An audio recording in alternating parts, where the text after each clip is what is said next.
Alcatraz was never on my bucket list, but my daughter acquired a free ticket, so when I recently visited San Francisco, off I went. Tickets are normally around $60 for seniors, so it was nice to have a free ride. You get to Alcatraz by taking a ferry from Pier 33 in San Francisco. When I arrived about 15 minutes before departure, the line was already massively long. I worried that I wouldn't find a good place for taking in views on the boat, but it was no problem. Once they open the gate, the line moves quickly onto the boat. There are places to sit up on the top deck, along the sides, and indoors. The trip across the bay to the island is quite pretty. You have views of the Bay Bridge, the Golden Gate Bridge, and back at the San Francisco skyline. My ticket was for the Alcatraz night tour, which leaves before dusk, so you can watch the sunset by the Golden Gate Bridge. Once you arrive to the island, you move down a gangplank to the shore and are instructed to follow a guide up the hillside, where the road switchbacks up to the prison. I'd like to say here that this isn't the friendliest trip for any senior with limited mobility. They do have a tram for people with disabilities that runs on an infrequent schedule. If you plan to take it, make sure you look up the times. And once you hike to the prison, which takes some stamina, there are also quite a bit of stairs and walking required if you want to take in everything. When you first arrive, you will note the dilapidated appearance of the structures.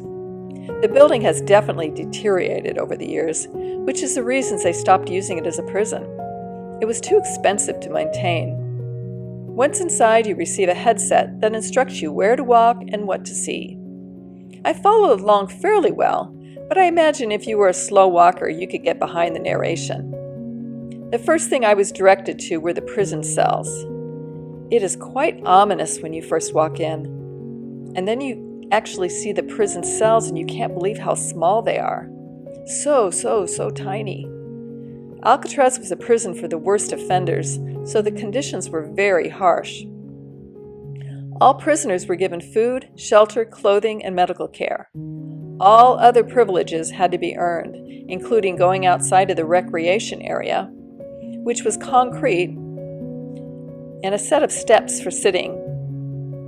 I have to say the view from the recreation area was quite stunning at sunset, but I have to wonder if the prisoners were ever allowed to see it. The dining area was just a big open space.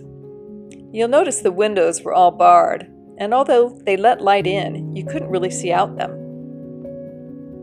I was then directed to another wing that contained the library, more prison cells, and then punishment cells for solitary confinement.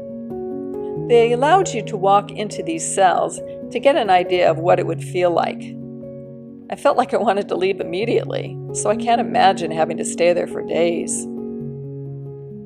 There was also a window view of a utility hallway where some prisoners chiseled their way into it, slid down some pipes and escaped, which is depicted in the movie Escape from Alcatraz.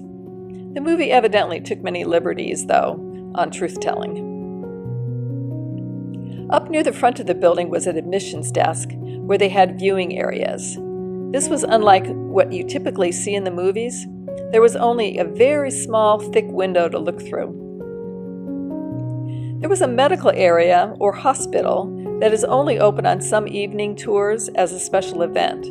The night I went, we were able to view the surgical room, an x-ray room, the Birdman room, where the Birdman of Alcatraz lived in isolation for 11 years because he was so sick.